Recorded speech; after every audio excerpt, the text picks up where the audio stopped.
Bonjour et bienvenue à tous sur cette présentation qui porte sur les impacts du numérique sur le modèle opérationnel des entreprises de formation. Cette keynote vous est proposée par la FFP dans le cadre d'un programme d'accompagnement à la digitalisation des acteurs de la formation. Depuis 2017, la FFP met à votre disposition une série d'outils pour permettre aux dirigeants des entreprises de formation d'appréhender les grands enjeux de la transformation digitale. Les capsules présentées aujourd'hui font un focus sur un des thèmes de l'étude réalisée en 2019. Cette étude était accompagnée d'un kit de transformation.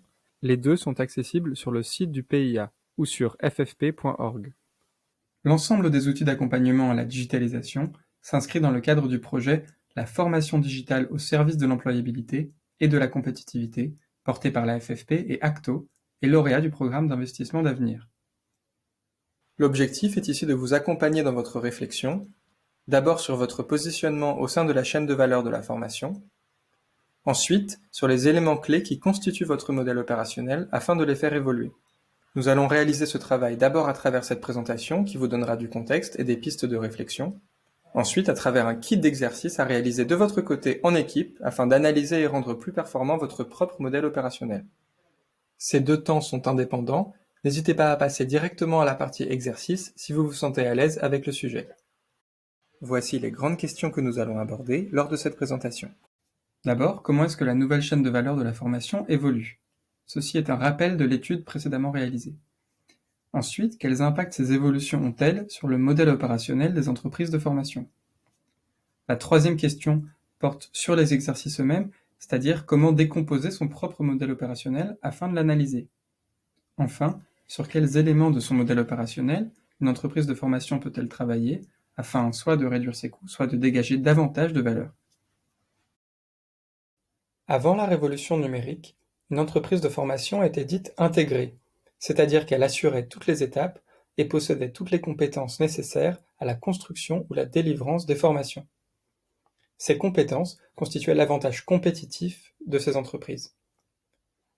Le numérique a alors engendré une fragmentation de cette chaîne de valeur. Découvrons comment cette fragmentation se décline concrètement. Commençons par le centre de cette chaîne de valeur de la formation. En effet, la conception des programmes de formation, la construction des contenus ou encore l'animation sont les briques historiques de compétences des entreprises de formation. Or aujourd'hui, ce cœur de la chaîne de valeur se densifie. De nouveaux acteurs viennent se spécialiser et ne prennent en charge qu'une étape, par exemple la construction des contenus. La chaîne s'étire également en amont. En effet, les clients sont de plus en plus demandeurs d'évaluation des compétences pour identifier les besoins de formation, mais aussi d'accompagnement sur leur gestion prévisionnelle de l'emploi et des compétences. Enfin, si la priorité est réellement l'acquisition des compétences, on comprend que la chaîne de valeur s'étire en aval. Il s'agit notamment d'augmenter ces parcours de formation. Ce sont tous les mécanismes qui permettent d'augmenter le dynamisme et donc la rétention de l'information. La dernière étape est l'évaluation et l'optimisation de l'impact des formations. Cela est notamment permis par l'explosion du nombre de données, mais aussi la disponibilité de nouveaux outils d'analyse. Découvrons quelques exemples pour illustrer chacun de ces mouvements. D'abord donc la densification sur le cœur de métier de la formation. On va parler de LearnDash. C'est un outil LMS avec une particularité, c'est qu'il vient s'ajouter à la plateforme WordPress qui héberge la majorité des sites sur Internet. LearnDash permet à tout le monde, facilement et à moindre frais, de créer des contenus, partager des cours, inscrire des étudiants et les évaluer grâce à des quiz.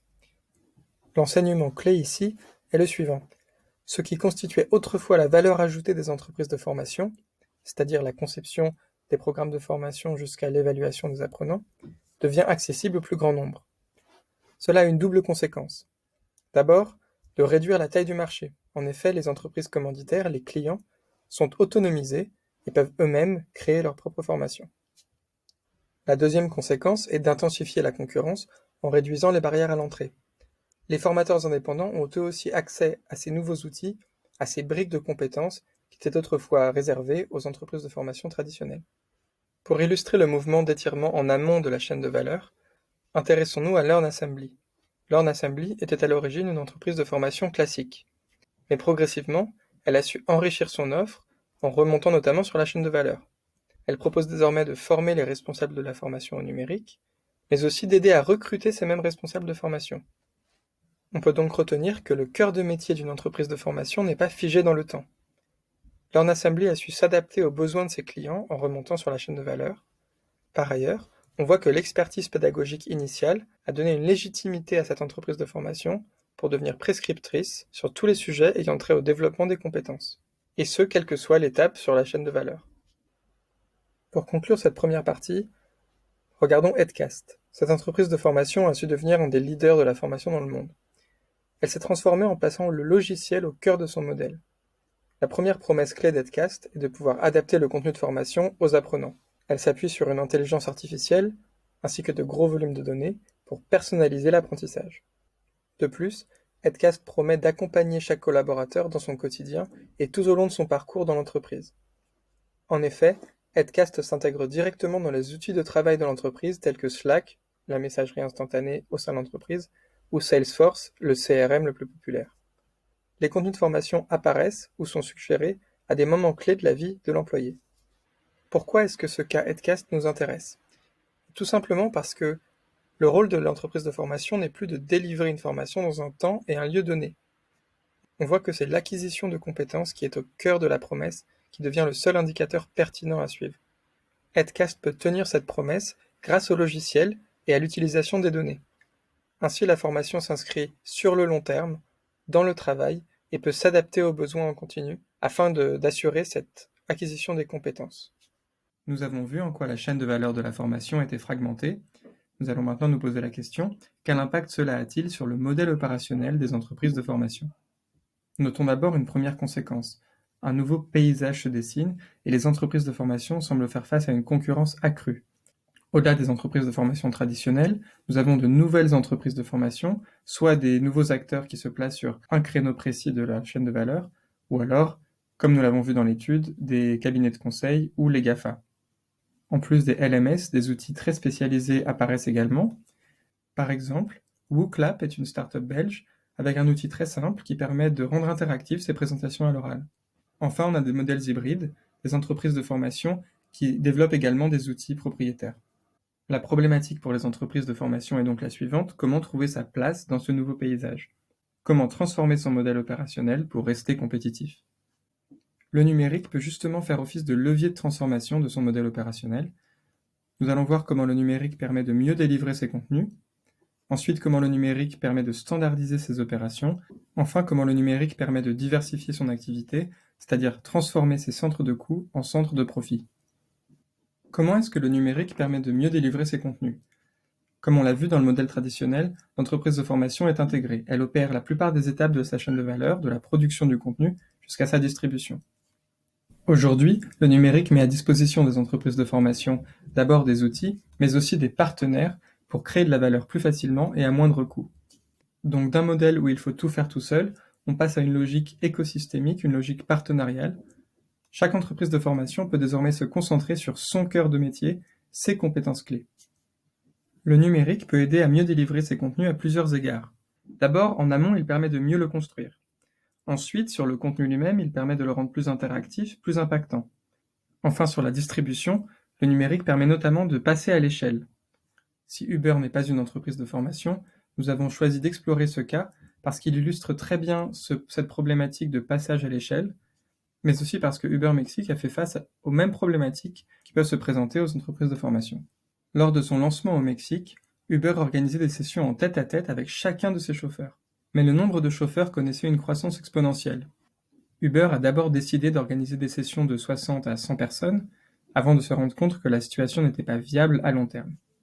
C'est pourquoi les équipes de formation d'Uber Mexique ont adopté un outil numérique, Mindflash, qui est un LMS permettant de très facilement créer et délivrer des contenus de formation à distance.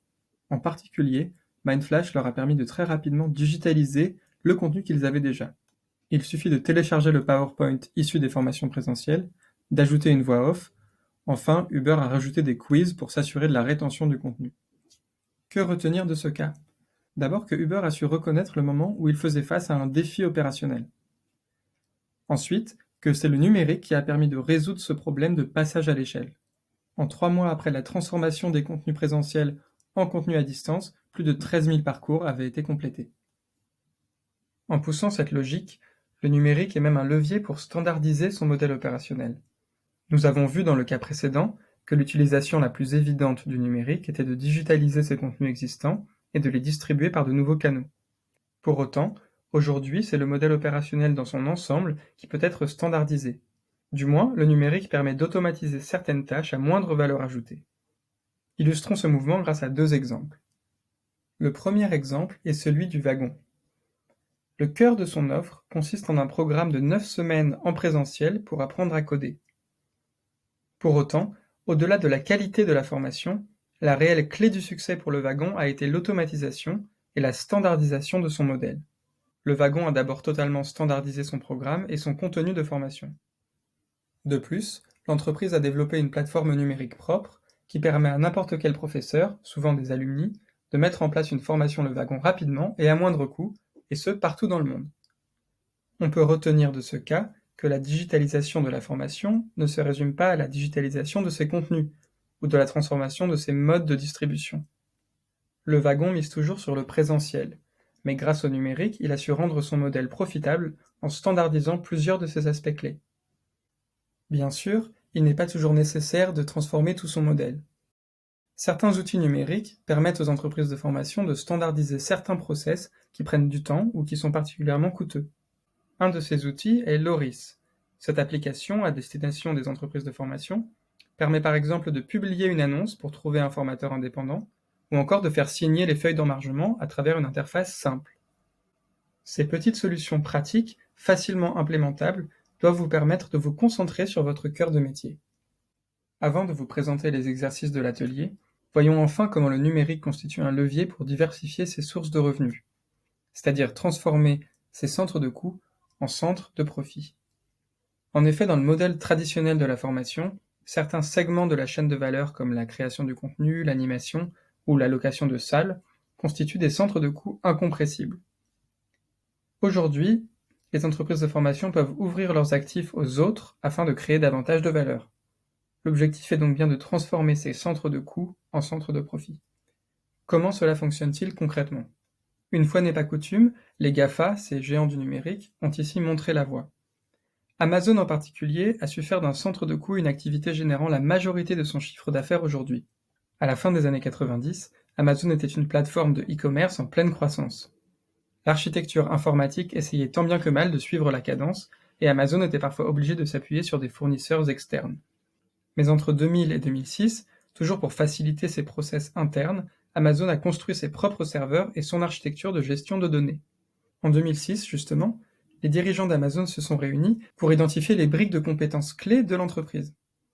Ils se sont alors rendus compte qu'Amazon a dans cette capacité à gérer des serveurs et dans les serveurs eux-mêmes un actif qu'ils peuvent monétiser.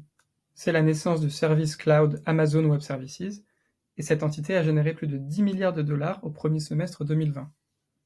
Pour les entreprises de formation, on pense notamment à des actifs comme les salles ou alors les capacités de création de contenu, vidéo ou audio par exemple. Ces actifs-là peuvent également être monétisés auprès de clients externes. On a commencé à le voir, des actifs plus immatériels peuvent également devenir des centres de profit. Vous connaissez désormais Artips, cette entreprise qui a commencé par la création de newsletters et qui propose aujourd'hui une série de solutions de formation en B2B. Artips a su capitaliser sur 2 de ses actifs. D'abord, la patte artistique et pédagogique unique de ses contenus, afin de créer un outil auteur. Pour un prix donné, toutes les entreprises peuvent créer des contenus de micro-apprentissage au style Artips. L'entreprise a donc standardisé un élément différenciant de sa proposition de valeur pour le monétiser. Plus récemment, Artips a commencé à proposer des formations au storytelling et à l'art du pitch. Or, les formateurs sont en majorité des employés permanents d'Artips. Il est donc particulièrement rentable pour l'entreprise de monétiser ses talents internes lors de formations ponctuelles. On retiendra finalement que tous les types d'actifs, non seulement les actifs matériels, peuvent être transformés en centres de profit. Pour conclure cette partie sur le numérique comme levier de transformation de son modèle opérationnel, regardons à nouveau le paysage des nouveaux acteurs de la formation. On comprend désormais que cette concurrence accrue peut en réalité représenter des opportunités uniques de création de valeur.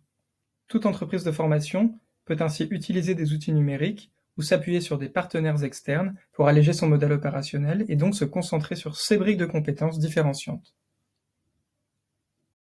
À partir de ces quelques repères théoriques, Nous vous proposons désormais d'analyser et d'identifier des leviers simples de transformation de votre modèle opérationnel. Pour ce faire, nous vous proposons des exercices à réaliser en amont des ateliers, durant lesquels vous pourrez échanger sur vos travaux. Un premier exercice s'intéresse à l'analyse de sa chaîne de valeur et de son modèle opérationnel. Le deuxième exercice reprend cette analyse et propose d'identifier des moyens pratiques pour transformer les différents aspects de son modèle opérationnel à chaque étape de cette chaîne de valeur. Nous illustrerons chaque exercice en prenant le cas de DBEA, une petite entreprise de formation dont les défis sont similaires à de nombreux autres acteurs du marché. DBEA compte 8 employés permanents et est spécialisée dans la formation orale et comportementale. Elle a une valeur ajoutée très marquée. D'abord, ses acteurs formateurs ont tous un double parcours, le théâtre d'un côté et un parcours en entreprise de l'autre.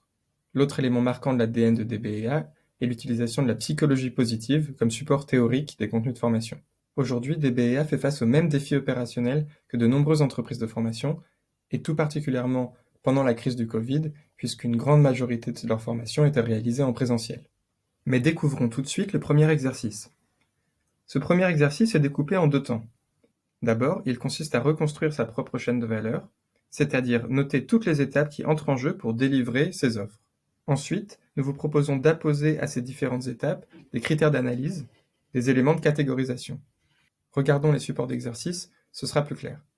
Nous sommes ici dans le premier exercice qui consiste à analyser votre propre chaîne de valeur. C'est pourquoi nous vous proposons de commencer par construire votre propre chaîne de valeur en détaillant chaque étape qui rentre dans la délivrance de votre valeur ajoutée. Vous pouvez décomposer cette chaîne de valeur en grandes étapes clés. Pour cela, référez-vous, si vous le souhaitez, à la chaîne de valeur globale de la formation présentée précédemment. Regardons tout de suite un exemple avec DBEA. Pour cette entreprise, la chaîne de valeur commence avec la conception des programmes de formation. À l'intérieur de cette grande étape, nous avons recueillir le besoin auprès du client et ensuite construire un programme sur mesure qui allie pratique théâtrale et théorie. Il s'agit ensuite de construire des contenus ou des déroulés de formation, créer l'agenda et les supports de formation, construire un module en ligne ou à distance, écrire des scénettes ou réaliser des vidéos. Pour la partie animation, un des grands défis est de réunir la bonne équipe de comédiens formateurs, ou encore à chaque fois d'assurer la qualité de formation qu'on leur reconnaît. Une autre étape, notamment durant le Covid, a été de reconditionner les contenus existants, c'est-à-dire transformer des modules présentiels en capsules à distance. Enfin, à la fin de chaque formation, DBA fait remplir des fiches d'évaluation. Bien évidemment, cette représentation de la chaîne de valeur de DBA n'est pas exhaustive. Elle est simplement là pour vous donner quelques exemples d'étapes clés dans la chaîne de valeur. Une fois que vous avez listé les différentes étapes de votre chaîne de valeur, un travail d'analyse plus compliqué commence. Nous vous proposons de reprendre votre vision schématique de votre chaîne de valeur et d'y ajouter 3 types d'accentuation. La première est de surligner en vert les étapes qui créent le plus de valeur pour vos clients ou les étapes dont vous pensez qu'elles constituent votre réel avantage compétitif. En vert doivent donc apparaître les briques de compétences qui font votre singularité. Ensuite, soulignez les étapes qui vous coûtent le plus cher. Ce sont donc les étapes qui pèsent le plus sur votre modèle opérationnel. Enfin, mettez en gras les étapes que vous devez refaire à chaque nouveau client, à chaque nouvelle formation. Donc en gras, ce sont les étapes qui ne sont pas standardisées. Bien entendu, ces différents types d'accentuation ne sont pas exclusifs. Certaines étapes peuvent être à la fois en vert et en gras, par exemple. C'est-à-dire qu'une étape non standardisée, quelque chose que vous devez refaire à chaque fois, peut créer énormément de valeur pour vos clients. Reprenons notre exemple de chaîne de valeur. On commence par surligner en vert les éléments qui créent le plus de valeur pour les clients de DBEA. Par exemple, la première étape, qui est recueillir le besoin, c'est une force de cette entreprise de formation. DBA sait être à l'écoute et révéler le réel besoin derrière le brief client. Une autre force majeure de DBA est l'animation grâce à ses formateurs qui sont également acteurs. La deuxième étape est de souligner les éléments qui vous coûtent le plus cher ou qui posent le plus de difficultés. Pour DBA, créer un module à distance n'est pas simple parce qu'il ne l'avait pas vraiment fait avant la crise du Covid. De manière encore plus pratique, c'est toujours un défi pour DBA de réunir la bonne équipe de formateurs pour un projet donné au bon moment. Enfin, on identifie en gras les étapes qui ne sont pas standardisées. Pour DBA, c'est d'abord la production de contenus nouveaux, comme l'écriture de scénettes ou encore l'animation en présentiel évidemment. À la fin de ce premier exercice, vous devriez donc avoir une vision schématique de votre chaîne de valeur avec des éléments d'analyse supplémentaires. Vous pouvez donc déjà identifier certaines forces ou limites de votre modèle opérationnel. Maintenant, grâce à l'exercice 2, nous vous proposons d'imaginer des solutions pratiques pour accentuer vos forces et vous alléger sur les points les plus coûteux ou difficiles de votre modèle opérationnel. cet exercice 2 sur les moyens et les actions pour améliorer votre modèle opérationnel, nous vous proposons de le découper également en 2 temps, avec 2 supports d'exercice. Le premier consiste à reprendre le schéma issu de l'exercice 1 qu'on vient de voir, à partir des éléments en vert, donc ceux qui apportent le plus de valeur à vos clients, et des éléments soulignés, ceux qui coûtent cher, qui sont difficiles. Vous allez pouvoir identifier des outils ou des partenaires à intégrer dans votre modèle opérationnel. Ces outils ou partenaires doivent vous aider à mieux délivrer votre valeur et ce à moindre coût. Dans un deuxième et dernier temps, on repartira des éléments en gras, c'est-à-dire ceux qu'il faut refaire à chaque nouveau client ou nouvelle formation. Grâce à ce dernier support d'exercice, vous pourrez identifier en quoi le numérique permet de standardiser certains éléments de votre modèle opérationnel et ce que ça peut vous apporter. Alors, ce premier temps de l'exercice numéro 2 est un petit peu plus compliqué, il va prendre un peu plus de temps sans doute. On vous invite à reprendre le schéma de votre chaîne de valeur et d'abord d'identifier les étapes en vert. Donc les étapes qui créent le plus de valeur pour vos clients. Pour ces étapes en vert, on va différencier donc celles qui coûtent le plus cher, qui sont soulignées. Pour ces étapes-là, il faut identifier ce qui permettrait de réduire les coûts tout en maintenant la valeur qui est créée. On aura également donc les étapes qui créent beaucoup de valeur, mais qui sont peu coûteuses. Pour cela, il faut identifier des outils ou des partenaires qui permettent d'augmenter ou standardiser ces sources de profit. Ensuite, ce petit 2, on va s'intéresser aux étapes qui créent moins de valeur, donc celles qui ne sont pas en vert. Pour ces étapes qui créent moins de valeur, il y en a certaines qui coûtent les plus cher, qui sont également soulignées. Alors il faudra identifier ce qui permettrait de confier ces tâches à d'autres, à des partenaires, ou alors de les standardiser, pour qu'elles ne pèsent plus sur votre modèle opérationnel. Pour les étapes qui créent moins de valeur et qui sont peu coûteuses, on peut identifier ce qui permettrait de réduire encore davantage leur poids sur la chaîne de valeur. Sur cette base, regardons quels outils et partenaires on peut identifier pour DBEA. Ce ne sont que des illustrations, et il existera pour vous une myriade de solutions possibles, plus ou moins coûteuses, plus ou moins faciles à mettre en place. Cet exercice sert avant tout à cadrer la réflexion sur votre modèle opérationnel. Sur la partie de gauche, on voit que l'animation est à la fois une force de DBA, mais qu'elle représente aussi un coût important. Si ce coût d'animation semble plus ou moins incompressible, DBA pourrait augmenter encore la valeur délivrée grâce à WooClap par exemple. C'est un outil qui permet de rendre interactives et participatives ces présentations orales. De la même manière, on a vu que recueillir le besoin du client constitue une force pour DBA. Il pourrait augmenter cette force en s'associant avec une entreprise spécialisée dans l'évaluation des compétences et des besoins de formation en amont. Cela permettrait à DBA de remonter sur la chaîne de valeur de la formation sans avoir à monter une nouvelle offre de toutes pièces. Regardons maintenant la partie de droite, le point 2. Ce sont les étapes qui ne constituent pas une force particulière de l'entreprise, c'est pour ça qu'elles ne sont pas en vert. Je vous le disais, pour DBA, une de ces étapes a été la création de modules distanciels pendant la crise du Covid. Quel a été le réflexe de l'entreprise ? Eh bien, d'investir rapidement dans un LMS, 360 Learning, pour faciliter la création de contenu et répondre rapidement à la demande. On a également parlé d'un défi pour DBA, celui de réunir la bonne équipe de formateurs. C'est précisément sur ce genre de petits éléments de son modèle opérationnel que l'on peut agir rapidement. Une application comme Loris, qu'on a présentée dans la partie 2, peut aider DBA à organiser l'agenda de ses formateurs. À vous donc de reprendre les éléments de votre chaîne de valeur et de trouver soit des outils, soit des partenaires qui peuvent aider ou à qui confier certaines étapes.